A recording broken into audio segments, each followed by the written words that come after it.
नमस्कार. मी भाऊ तोरसेकर. तुम्ही बघत आहात प्रतिपक्ष. मित्रांनो, आजच्या विषयाची सुरुवात मी एका गोष्टीपासून करणार आहे. आणि ती गोष्ट नवी नाहीये. मी काय सांगतो म्हणून नवी होते असं अजिबात नाहीये. आपणच नव्हे तर आपल्या आई वडिलांनी सुद्धा ती त्यांच्या बालपणी वाचलेली असेल. म्हणजे कमीत कमी 100 वर्ष जुनी गोष्ट आहे वाचलेली. आणि प्रामुख्याने जी मुलं शाळेत जायला लागली त्या कालखंडातल्या शालेय पुस्तकांमधली किंवा त्यासाठी असलेल्या अतिरिक्त वाचनातली वगैरे गोष्ट आहे. आणि त्यामुळे ऐकणाऱ्या बहुतेक लोकांनी ती गोष्ट आधीच ऐकलेली किंवा त्यांना माहिती असलेली असू शकते. पण अनेकदा या गोष्टी आपल्याला का शिकवल्या गेल्या, सांगितल्या गेल्या, असा विषय जेव्हा मनात येतो तेव्हा मग या गोष्टीचे संदर्भ लक्षात येतात. मी पण 60 एक वर्षापूर्वी, कधीतरी 60-65 वर्षापूर्वी शाळकरी वयामध्ये वाचलेली गोष्ट आहे की एक गावोगावी फिरून टोप्या विकणारा विक्रेता असतो.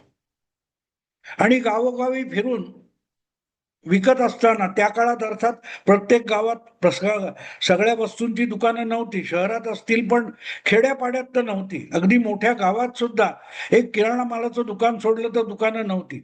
अशा वेळेला अगदी भांडीवाले, कपडेवाले, चादरवाले असे अनेक लोक आपल्या अंगावर आपल्याला जेवढं ओझं जमेल तेवढं घेऊन गावोगावी फिरून वस्तू विकायचे. तसा हा गावोगावी फिरून टोप्या विकणारा एक ग्रहस्थ होता, व्यापारी होता. आणि एका गावात टोप्या विकायचे फेरी करून तो दुसऱ्या गावात निघाला असताना दुपारी खूप ऊन पडलं होतं. तो थकलेला होता म्हणून एका झाडाखाली तो विश्रांतीसाठी टेकला. आणि बघता बघता त्याला कधी झोप लागली त्याला कळलं नाही, डुलकी लागली.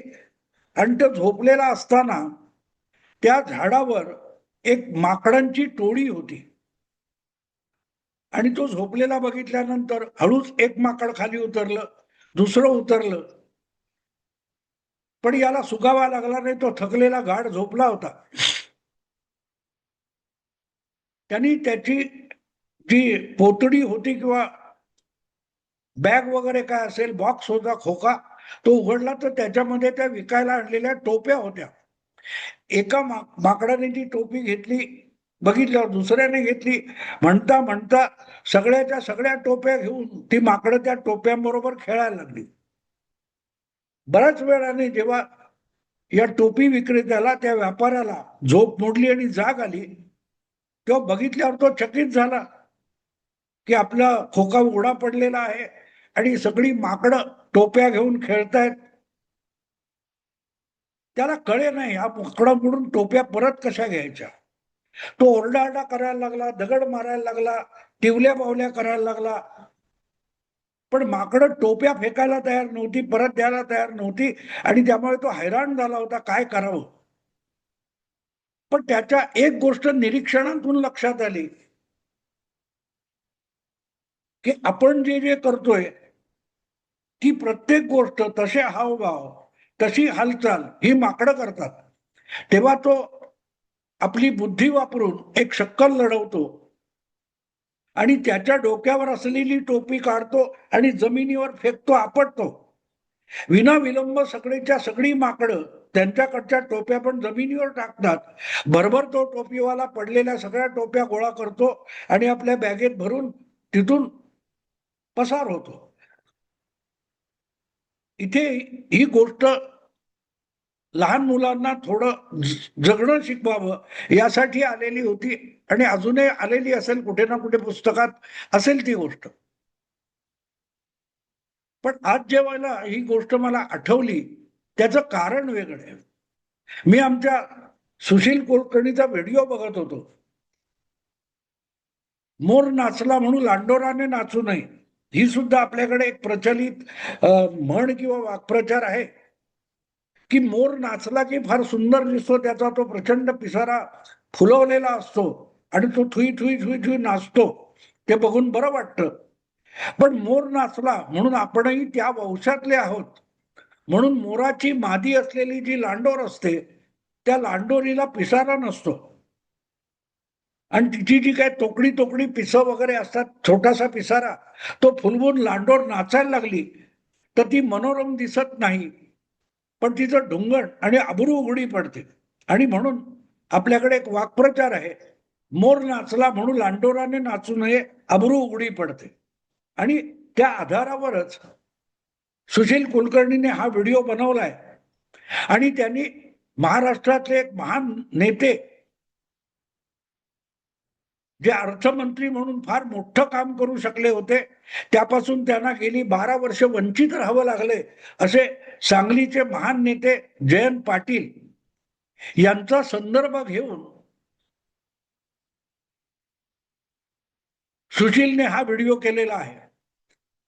सध्या महाराष्ट्र विधानसभेमध्ये अर्थसंकल्पीय अधिवेशन चालू आहे आणि त्या अधिवेशनामध्ये आपल्या स्वभावानुसार कुत्सित बोलायचं म्हणून जयंत पाटलांनी भाषण केलं.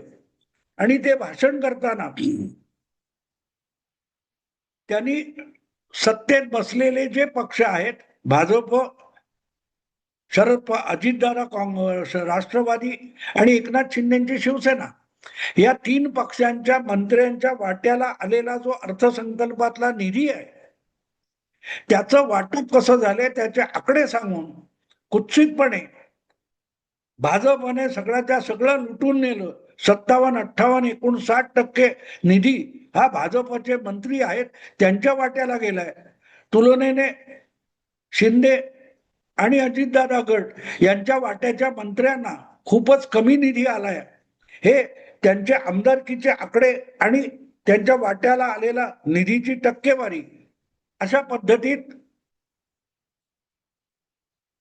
टीका केली. आता गंमत, हा अर्थसंकल्प मांडणारे खुद्द मुख्यमंत्री आहेत देवेंद्र फडणवीस. आणि ज्या वेळेला फडणवीस 2019 नंतर 2.5 वर्ष विरोधी नेता म्हणून बसले होते, त्यावेळेला उद्धव ठाकरेंचं सरकार होतं, महाविकास आघाडीचं सरकार होतं. आणि त्या सरकारमध्ये सर्वात मोठा पक्ष उद्धव ठाकरेंचा असून सुद्धा राष्ट्रवादी शरद पवार गटाकडे किंवा राष्ट्रवादी पक्षाकडे म्हणजे अजितदादांकडे अर्थ खातं होतं. आणि त्या अर्थ खात्याने आपल्या मित्र पक्षांवर सुद्धा कसा अन्याय केलाय, हे आकडेवारीतून फडणवीसांनी विरोधी नेता म्हणून सांगितलेलं होतं. की बघा, सर्वात मोठा पक्ष 56 आमदाराचा उद्धव ठाकरेंची शिवसेना आहे. दुसऱ्या क्रमांकावर 54 आमदारांचा शरद पवार यांचा अखंड राष्ट्रवादी आहे. आणि तिसऱ्या क्रमांकावर 44 आमदार काँग्रेसचे आहेत. पण या तिघांमध्ये सगळंच्या सगळं 60% 58% निधी हा राष्ट्रवादी मंत्र्यांच्या वाट्याला आलाय. हे खुद्द फडणवीसांनी सुद्धा त्यावेळी 4-5 वर्षापूर्वी सांगितलं होतं, विरोधी नेता म्हणून सांगितलं होतं. आता त्यांची नक्कल यावेळच्या अर्थसंकल्पीय भाषणामध्ये जयंत पाटील करायला गेले आणि त्यालाच लांडोराचं नाचणं अशी उपमा सुशीलने दिलेली आहे.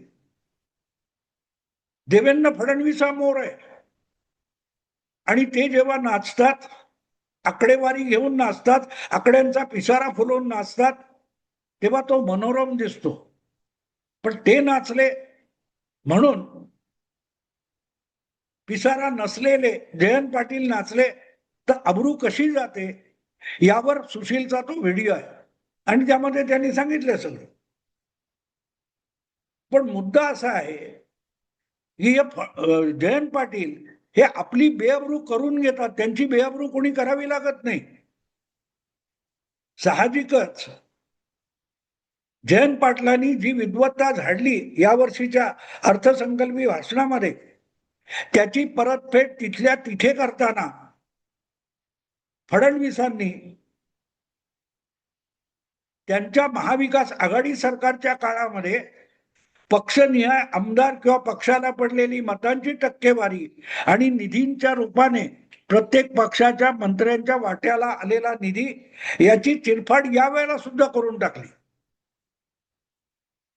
की मोठा पक्ष म्हणून भाजपने आपल्या मंत्र्यांना जास्त निधी म्हणायचा असेल तर मवियाच्या काळात मोठा पक्ष अखंड शिवसेना होती आणि त्यांच्या वाट्याला राष्ट्रवादीच्या निम्मे सुद्धा निधी आला नव्हता याची आठवण करून देत फडणवीसांनी एक प्रकारे शाब्दिक चपराक जयंत पाटलांना मारली. हा विषय सुशीलने तो उत्तमरित्या मांडलाय, दोघांचा अक्षरशः व्हिडिओ ऑडिओ देऊन मांडलेला आहे. पण तो व्हिडिओ बघताना माझ्या डोक्यात आयडिया आली की जयंत पाटील यांचं व्यक्तिमत्व लक्षात घेण्यासारखं आहे. त्यांचा कोणी अपमान करायला लागत नाही, त्यांना अपमानित होण्याचा छंद आहे. कुठेही जातील तिथे आपण अपमानित कसं होऊ यासाठी जयंत पाटील स्वतःचाच करेक्ट कार्यक्रम करत असतात. करेक्ट कार्यक्रमात त्यांचाच आवडता शब्द आहे, याचा करेक्ट कार्यक्रम केला, त्याचा करेक्ट कार्यक्रम केला. पण नित्यनेमाने करेक्ट कार्यक्रम ज्याचा होतो त्या व्यक्तीचं नाव सुद्धा जयंत पाटीलच आहे. मला आठवतं ज्यावेळेला ते सुशांत सिंग राजपूत आणि प्रकरण निघालं, किंवा तुमचा मुंबईचे माजी पोलीस आयुक्त परमबीर सिंग यांनी 4 पानी पत्र लिहून गृहमंत्री असलेल्या अनिल देशमुख यांना पार वस्त्रहरण करून नागडं केलेलं होतं आणि तारांबळ उडालेली होती. अशा वेळेला प्रदेश अध्यक्ष राष्ट्रवादीचे जयंत पाटील होते आणि एका पत्रकाराने जयंत पाटलांना प्रश्न विचारला, मग अनिल देशमुख राजीनामा देणार का? जयंत पाटील ताबडतोब चपलीची माळ गळ्यात घालायला त्यांनी मान पुढे केली. छे, अनिल देशमुख फारच उत्तम कार्य करत आहेत, त्यांनी राजीनामा देण्याचा काही प्रश्नच येत नाही, वगैरे वगैरे. आणि 24 तासाच्या आत अनिल देशमुख यांना आपल्या गृहमंत्री पदाचा राजीनामा द्यावा लागला. विषय तेवढ्यावर संपला नाही, ईडीचा ससेमिरा मागे लागला.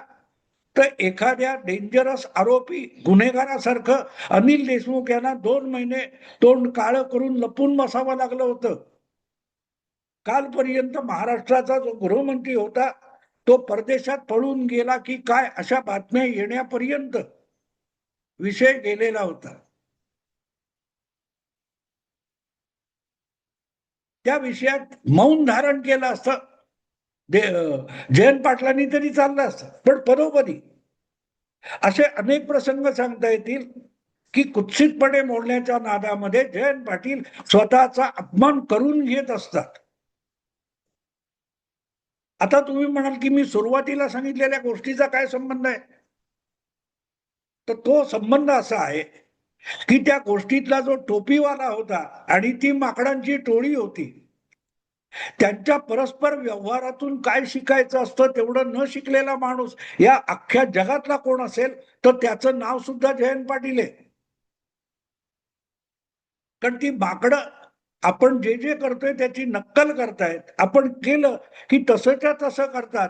यातून तो टोपीवाला एक गोष्ट शिकला होता की आपल्याला त्यांनी पळवलेल्या टोप्या परत पाहिजे आहेत, म्हणून आपण आपल्या डोक्यावरची टोपी काढून जमिनीवर आपटायची की ते जमिनीवर टोप्या टाकतील. हा शहाणपणा त्या गोष्टीतला टोपीवाला शिकला.